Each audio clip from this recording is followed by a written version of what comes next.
Olá, está no ar o Câmara em Ação. Na próxima meia hora, eu e o comentarista Carlos Maglio trazemos para você as principais discussões que movimentaram o Legislativo paulistano durante a semana. Na sessão plenária da última terça-feira, foram votados projetos de lei de autoria dos vereadores que encerram o mandato neste ano e, portanto, não estarão na próxima legislatura. Em sessão presidida pelo primeiro vice-presidente João Jorge, do MDB, diversos projetos foram apreciados pelos vereadores, tanto em primeiro como em segundo turno. No total, foram aprovados 17 projetos. Entre eles, em primeiro turno de votação, o projeto de autoria do presidente da Câmara Municipal de São Paulo, vereador Milton Leite, do União, que inclui no calendário de eventos da cidade de São Paulo o Dia da Família Afro-Brasileira. Aprovado em segunda votação, o texto substitutivo que trata da alteração da denominação AMA UBS Integrada Água Rasa, que agora passa a ter o nome AMA UBS Dr. Marcos Andrade Corsato. O autor do projeto, o vereador Coronel Salles, falou em participação remota sobre a homenagem. Essa é uma homenagem ao Dr. Marcos Corsato, morador aqui da Zona Leste, médico que foi covardemente assassinado no Rio de Janeiro quando compareceu àquele congresso. Ele era um dos palestrantes. É muito importante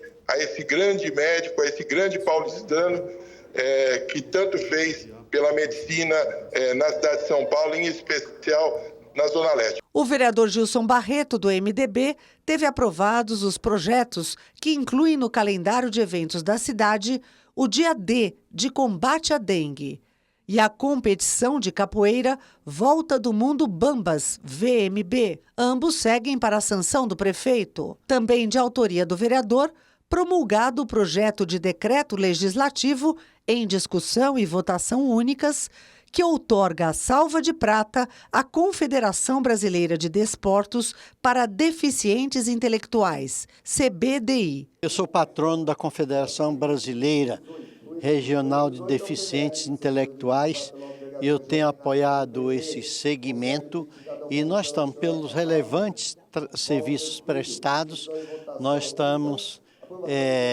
apresentando uma salva de prata, que é uma comenda da Câmara Municipal de São Paulo à diretoria da Confederação Brasileira de Deficientes Intelectuais. Hoje eles já têm uma Copa de Futsal DAO, que já ganharam 3 Copas Mundial e atende estritamente aos nossos jovens especiais. Olá, Amálio. Como sempre, é um prazer ter sua companhia aqui no programa. Privilégio, Carol, estar com você, estar também com os nossos telespectadores. Amálio, a gente acompanhou aí, o VT da Elis Marina sobre a sessão plenária, 17 projetos aprovados, entre eles, o que inclui no calendário da cidade o Dia D de combate à dengue. Importantíssimo, né? A dengue, lamentavelmente, está aí entre nós e está causando vítimas, né? É uma doença que antigamente a gente só via nos meses de janeiro, fevereiro, na época de verão. Só que como o tempo está louco, né? Então a dengue persiste e, inclusive, tem gente que acaba morrendo por causa da dengue. E é uma questão muito importante esse dia D, porque a dengue, se a gente for pensar, já existe uma vacina para se prevenir a dengue. Só que essa vacina ainda não chegou.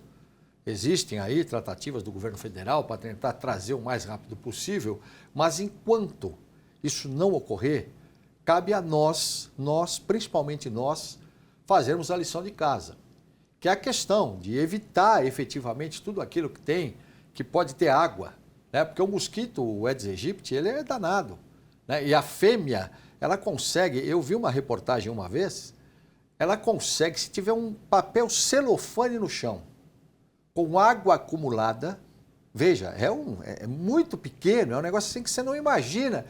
É possível ela colocar o ovinho dela ali. Então, tudo isso é um negócio muito sério, né? A gente tem que parar um pouquinho e pensar, porque a dengue é um problema de saúde pública, e a partir do momento que você faz um dia D, você convoca a população, né? Principalmente para tomar todas as providências possíveis e necessárias.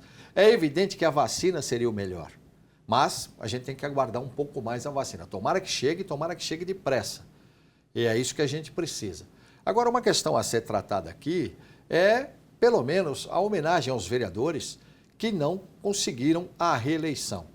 No caso do presidente Milton Leite, não, porque ele nem chegou a se candidatar. Então, né, como outros casos também, vereador Chechel Tripo, que também, né, não se candidatou. Então, para esses que tentaram e não conseguiram, é importante ter projetos aprovados. Porque a partir do momento que se aprova um projeto, como esse, por exemplo, né, de AD contra a dengue, aprovado, ele fica na história. O nome do vereador Gilson Barreto, que é um grande vereador, já por tantos mandatos aqui na Câmara Municipal, isso também não quer dizer que acabou, não. Ainda tem novas eleições, tem muitos vereadores que estão na suplência, que podem voltar efetivamente a atuar aqui no Legislativo paulistano. Então é muito importante essa homenagem que se faz, até porque são projetos importantes, são projetos de saúde pública, como é esse, por exemplo, que você se referiu, e que tem que ser aprovados o mais depressa possível, né? E, claro, homenagear todos aqueles vereadores que tentaram, não conseguiram, mas não para por aí. Vem muitos outros mandatos por aí, vem muitas outras legislaturas por aí. E é aquela história, né? Sempre o pessoal que entra não conseguiu agora, de repente vai tentar de novo, consegue, né, Carol? Exatamente. Olha, vamos mudar um pouquinho de assunto, falar de um assunto que a gente gosta de falar aqui, sabe? Fiação. Oh, meu Deus do céu. A Comissão Parlamentar de Inquérito da Regularização da Fiação realizou a eleição da vice-presidência e relatoria na última quinta-feira. O colegiado se reuniu nesta quinta-feira para as eleições da vice-presidência da comissão, que ficou com a vereadora Cris Monteiro, do Novo, e da relatoria, assumida pelo vereador Sansão Pereira, do Republicanos. De uma enorme responsabilidade ser vice-presidente dessa CPI, que já era importante e, obviamente, em função dos eventos terríveis que aconteceram na cidade, ela é ainda mais importante. É importantíssimo que a gente faça avaliação, a investigação do que de fato está acontecendo, resumir as responsabilidades, chamar os responsáveis, punir os responsáveis.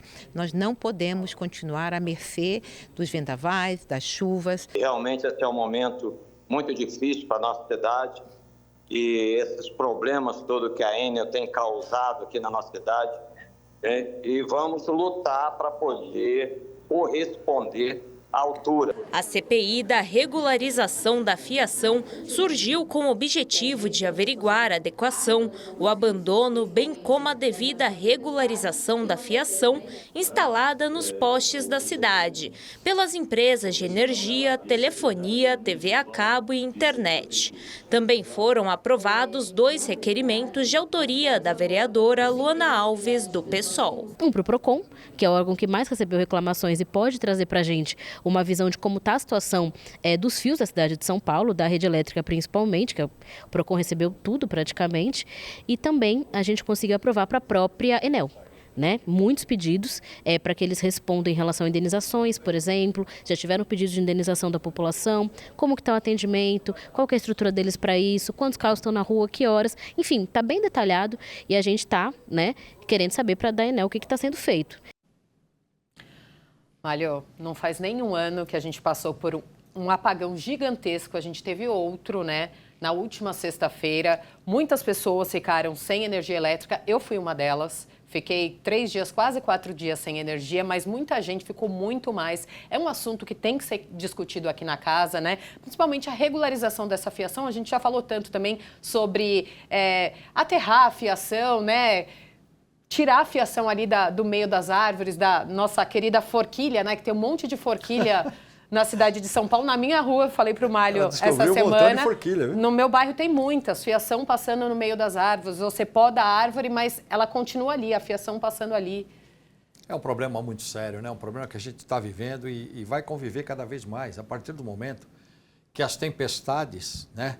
São Paulo hoje é uma cidade que ela, com o pouco verde que ela tem, com tudo que está acontecendo em relação ao efeito estufa, São Paulo acaba virando uma bolha de calor. A gente sentiu isso recentemente, quando nós tivemos aquela onda de calor, onde nós chegamos a ter 30 graus à noite. E por que isso? Porque você não tem mais o verde, que traz a umidade e que dá aquela refrescada. Não tem mais, é muito pouca árvore que existe em São Paulo, se você pegar toda a área de São Paulo. E aí acontece o quê? Você tem asfalto que conserva o calor. Você tem prédios, isso vai conservando o calor. No dia seguinte amanhece sem chuva, o calor já está lá. Quer dizer, ele só faz... E essas bolhas de calor, elas acabam interferindo no tempo. Eu tenho estudado alguma coisa em relação à questão climática, e quando você tem uma bolha de calor sobre uma cidade como São Paulo, porque ele sobe, o calor automaticamente sobe. Se você vem uma frente fria, o frio com o quente, encontrando o quente, é isso que gera as grandes tempestades. Sempre o frio com o quente, os raios, os ventos e as próprias chuvas. Então a gente está diante de um problema como esse. É hora de se pensar muito em tudo isso, porque cada vez mais nós vamos ter tempestade. Nunca o vento chegou a 108 quilômetros na cidade de São Paulo, medido pelo aeroporto de Congonhas, que tem aparelhos muito específicos para medição de ventos, até porque tem que avisar as aeronaves como é que está. Então isso não é a primeira vez. Eu sinceramente vi a chuva, como você também falou, acabou a energia no meu bairro, também fiquei sem energia elétrica. O vento que vinha na sacada, eu moro no 14º andar, eu precisei colocar a mão, porque eu estava com medo que fosse arrancar a janela. É um negócio assim que eu nunca vi antes. Agora, vamos falar um pouquinho sobre essa questão do que é preciso fazer. O aterramento de fios. Você falou uma grande coisa. Nós temos em São Paulo um projeto para aterramento de fios. Em 2017, houve uma expectativa de que 52 quilômetros de fios fossem aterrados na cidade de São Paulo. O prefeito na época era João Dória. Não aconteceu. Quer dizer, a gente está esperando até agora, já estamos em 2024, não aconteceu. Então não houve essa obra. Hoje, para vocês terem uma ideia, você que está nos assistindo, são 20 mil quilômetros, 20 mil quilômetros de fios e cabos na rede aérea da cidade de São Paulo. Somente 0,3% desses 20 mil quilômetros é de fio aterrado. Você pega a Paulista, você pega uma parte ali da Avenida 9 de Julho, que você não vê fios. Você pega aqui, próximo à Câmara Municipal, né? Também não tem aquela fiação aérea, é a fiação toda aterrada. Então, isso é um negócio para ser resolvido o mais urgentemente possível. A gente, claro, vai falar um pouquinho mais, né? Porque também sobre a questão das árvores, aquela coisa toda. Mas depois a gente comenta. Mas para a gente falar aqui em relação a isso, eu tenho um recado muito grande, porque essa CPI, ela trata também da questão dos fios e cabos que você compra, dos fios e cabos que você compra, e muitas vezes é um fio que não tem nada a ver. Você tem que sempre checar o selo do Inmetro ali, se está certinho, se você está comprando. Um detalhe importante, quando você compra um fio, um cabo para você usar na sua construção, na sua casa, enfim, você tem fios e cabos que tem dentro do próprio corpo do fio, se você pegar, tem 10 metros, nos 10 metros tem ali a especificação do fio. Vai passando ali, de pouquinho em pouquinho você vai vendo, o mesmo carimbo ali. Aquilo tem que ter. Outra coisa, você tem que saber onde você compra. Tem fios, para você ter uma ideia, que são feitos com cobre queimado, misturado com alumínio. É um perigo. É um perigo isso, ele aquece, ele é perigoso dar curto-circuito. O fio tem que ser de cobre, 100% de cobre. Então essa CPI também é para isso, é para orientar você. Qualquer dúvida que você tem em relação à compra de fios e cabos, se quiser checar, 0800 285 1818. Vou repetir, 0800 285 1818. É a ouvidoria do Inmetro. E outra, o selo do Inmetro tem que estar lá no fio que você está comprando. E outra, escolher pessoas que você conhece, né? Para você não comprar gato por lebre. Porque já teve incêndio por causa disso que está acontecendo. Então essa CPI também é importante para isso. E o receptador, né? Aquele que compra o fio que a turma rouba, corta aqui, corta ali, vai e vende, ele pega, revende e aí são fabricados fios de má qualidade. Então vamos aguardar que vem muita coisa por aí, né? Com certeza. Mália, a gente vai para um rápido intervalo e no próximo bloco você confere como foi a reunião da Comissão de Inovação, Tecnologia e Cidade Inteligente. Fique com a gente, o Câmara em Ação volta em instantes.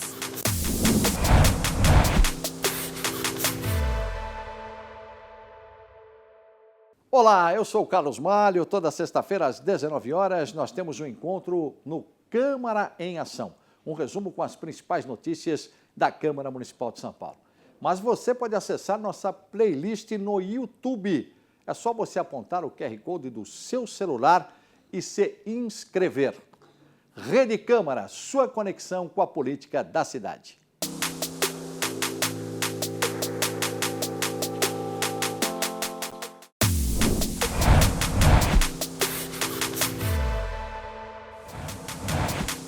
Estamos de volta com o Câmara em Ação. Comissão Extraordinária de Inovação e Tecnologia da Câmara apresentou na última quarta-feira mecanismos tecnológicos para transformar São Paulo em cidade inteligente. A comissão abordou mecanismos para melhorar a infraestrutura tecnológica de São Paulo e transformá-la em uma cidade inteligente. O geoprocessamento também foi pautado pelo colegiado com soluções para a gestão urbana e serviços públicos, além de projetos que possam contribuir para que a capital paulista se torne referência em cidades inteligentes do Brasil. Empresas do setor de tecnologia foram convidadas a participarem e a contribuírem com os trabalhos da comissão. E as tendências de mercado, mas é fato que as principais são, sem dúvida, inteligência artificial, soluções integradas e IoT, segurança cibernética e sustentabilidade. Entendemos aí que projetos de muito valor agregado, projetos que de fato entregam soluções, precisa ter essas tendências dentro dele. Uma cidade inteligente, que ela não tem georreferenciamento de todos os seus patrimônios. Quando a gente fala em patrimônio, de via pública, poste, árvore, a gente chegou em um momento em que até a poda de árvore, ela é feita através de aplicativo. São Paulo tem um problema de inundação que não é diferente de outras capitais federativas, e a gente precisa de entender quais são esses pontos de gargalo. Nada melhor que a gente fazer um processo que é um aerolevantamento com scanner a laser. O setor de telecomunicação também foi representado. Internet das coisas 5G. Então, a TIM, há 2 anos atrás, ela criou, uma estrutura dedicada a desenvolver esse mercado, onde nossa grande meta é habilitar, ser o grande habilitador dessa transformação digital de vários setores importantes da nossa economia. Por fim, a Fundação Vanzolini, ligada à Poli da USP e que possui um termo de cooperação técnica firmado com o Legislativo paulistano, apresentou propostas para revitalizar o centro de São Paulo. Construir um sistema que capture todas as informações da cidade e a gente possa fazer o que o pessoal chama de gêmeo digital.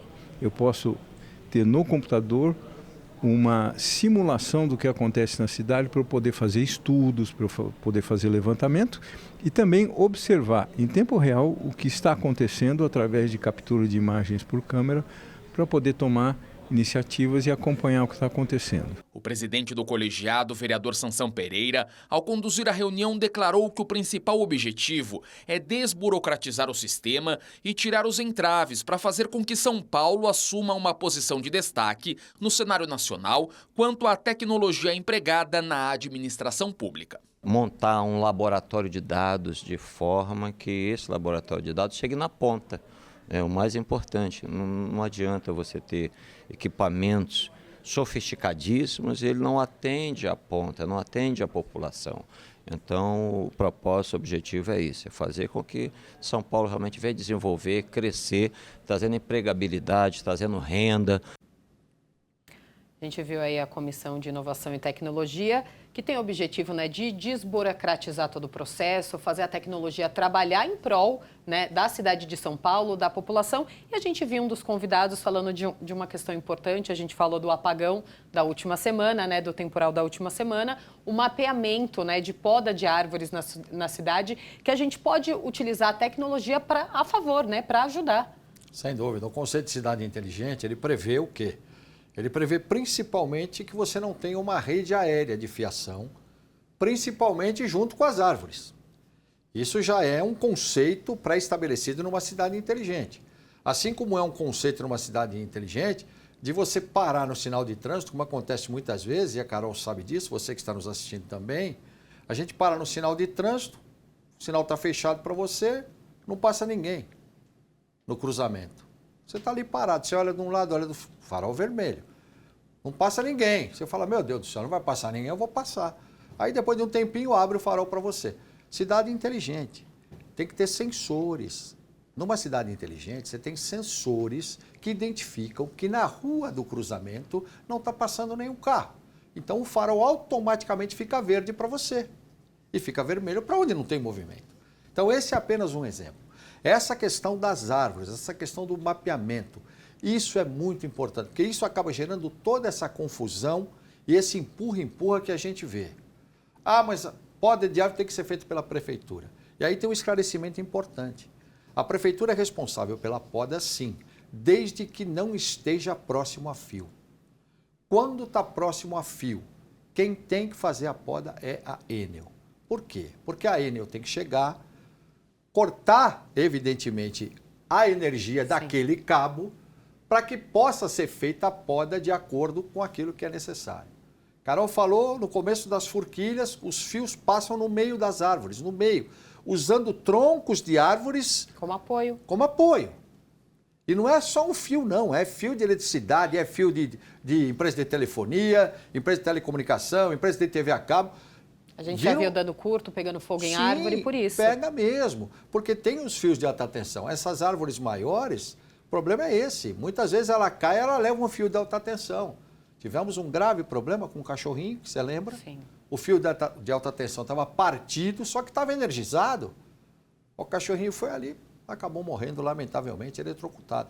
Então, tudo isso é importante. São responsabilidades que tem que ser, primeiro, tem que se trabalhar em conjunto. Agora, a Enel, que é um detalhe que a gente tem que falar aqui. A Enel, lamentavelmente, já teve a CPI aqui. Eles já disseram aqui que estavam com menos funcionários do tempo que era Eletropaulo. Como é que pode dar conta numa cidade que nem São Paulo? Não vai dar conta, ainda mais quando acontece uma situação como essa. A Agência Nacional de Energia Elétrica, no caso a ANEEL. A ANEEL, ela tem que fazer o quê? A fiscalização. Ela é uma agência reguladora. E aí, Carol, você sabe que ela tem um ranking? Ela tem um ranking das principais empresas de energia que acabaram pegando a concessão, já que foi privatizado em diversos municípios. A Enel está em 21º. 21º no ranking. Se você tem uma empresa que está em 21º, você tem que fiscalizar ela de perto. Você não pode deixar ela fazer o que... Não, você tem que fiscalizar. Espera um pouquinho, vocês estão em 21º. O que vocês estão fazendo? Eu quero ver, me mostra. E uma outra questão, as agências reguladoras no Brasil, lamentavelmente, elas precisam ser muito mais fiscalizadas. Eu vou dar uma sigla aqui para vocês. ANM, Agência Nacional de Mineração. Quando eu falo isso, a gente lembra de quê? Lembra de Mariana, de Brumadinho, porque havia, inclusive, já laudos de que as barragens lá poderiam entrar em colapso. Aconteceu o que aconteceu. Essa é uma outra agência reguladora que deveria ter agido há muito mais tempo, além de tantas outras que a gente tem por aí. Então, enquanto a gente não tiver um trabalho de fiscalização de verdade, de punição se não estiver andando direito, realmente fica complicado. Aí descredenciar a Enel não é tão simples. Não é tão simples. É uma agência nacional, é uma agência... Porque a agência reguladora, é bom explicar isso. Elas começaram lá no governo Fernando Henrique, quando começou a privatização. Então começaram a se privatizar os principais serviços, serviços essenciais inclusive. Vamos instituir uma agência reguladora. Para quê? Para representar eu, você, o pessoal que está aqui no estúdio, o pessoal do Twitter, a toda a população. Nós seremos representados por eles, só que nós não estamos sendo representados. Esse é o problema. E começa a acontecer o que aconteceu aqui. Mais uma vez, né? E toda vez agora que tem previsão de chuva mais forte, o pessoal fica desesperado. Já fala, meu Deus do céu, vai faltar. A Carol falou um dado. Hoje, nós estamos no programa hoje. Ainda tem gente sem energia. Por causa da sexta-feira passada, quando aconteceu tudo. Tem gente ainda sem energia. Então, você que está nos assistindo, você fala, meu Deus do céu, e está acontecendo isso mesmo, de verdade. Perdendo tudo, né? Perdendo o que tem na geladeira, tudo. Muitas vezes eletrodomésticos que queimam. E mais além, as pessoas que dependem de medicamentos têm que ficar na geladeira. Insulina, por exemplo, que você sabe que tem gente que depende disso. Tem gente que depende de ligar a máquina do oxigênio para poder ter oxigenação. Pessoas que têm graves problemas com os pulmões. E como é que faz, né? Quem que paga essa conta? Será que a gente vai continuar pagando até quando, né, Carol? Com certeza o munícipe não é, né? Sem dúvida, sem dúvida. Então, e outra coisa também, o pessoal, a prefeitura, claro, a prefeitura tem que fazer a poda. Eu já falei aqui, quando não tem fiação próxima. Quando tem fiação, tem que ser a Enel. E quem que tem que ver tudo isso? É a ANEEL. É a própria Arcesp, que é a agência reguladora do Estado de São Paulo, também tem que ver. Então, tudo isso a gente tem que... Vamos trabalhar em conjunto, senta todo mundo, vamos fazer um negócio para diminuir um pouquinho do sofrimento da população. Isso que tem que acontecer, né? Com certeza, espero que a gente não tenha mais apagões como esse e não tenha mais pessoas tanto tempo sem energia elétrica, né, Mário? Com certeza, com certeza. Mário, infelizmente a gente chegou ao fim do Câmara em Ação. Queria agradecer, como sempre, a sua companhia aqui no programa. Olha, eu que agradeço, você sabe disso, sempre é um privilégio. E assuntos como esse tem que ter capítulos, né? Sim. Primeiro capítulo, segundo, terceiro. A gente gosta de Tomara falar, que né? pare logo, que acabe essa novela. É isso que a gente quer. Obrigado, viu, Carol? Obrigada a você. E este foi o resumo dos principais assuntos em discussão esta semana aqui na Câmara Municipal. Fique ligado nas notícias da Rede Câmara no portal sãopaulo.sp.leg.br e nas nossas redes sociais. Obrigada pela companhia. Rede Câmara São Paulo, sua conexão com a política da cidade.